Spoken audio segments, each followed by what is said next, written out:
پڑھتا ہے، کوئی پاکستان میں پڑھتا ہے، کوئی پورے عالم میں کسی کے مقام پر پڑھتا ہے، لیکن اللہ تبارک و تعالیٰ وہ دن بھی لگائے مدینہ طیبہ گنبد خضرا کے سامنے، چندروں کے سامنے سرکار کا گنبد ہو، وہاں پڑھے الصلاۃ والسلام علیکہ یا رسول اللہ۔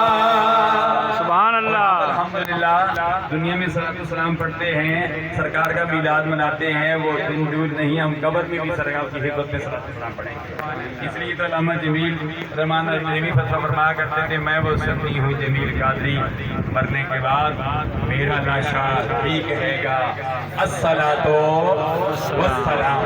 ہم نے دنیا میں بھی سلام پڑھنا ہے، الحمدللہ ہم نے قبر میں بھی سلام پڑھنا ہے، اور حشر کے دن بھی سلام پڑھنا ہے۔ سبحان اللہ۔ حاضرین و ناظرین، باتیں کرنے کے لیے بہت ہیں، تقریر بہت ہے، چونکہ وقت کے دامن میں گنجائش نہیں ہے۔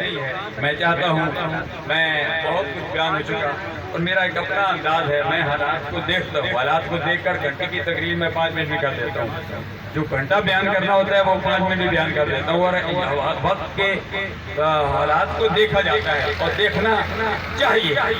اب لنگر بھی آ چکے ہیں، آپ حضرات کھڑے بھی ہیں، انتظار بھی ہیں، اب وہ انتظار کی گھڑیاں ختم، تو میرا خیال ہے کہ صلاۃ والسلام پیش کریں، صلاۃ والسلام کی دعا سارے حضرات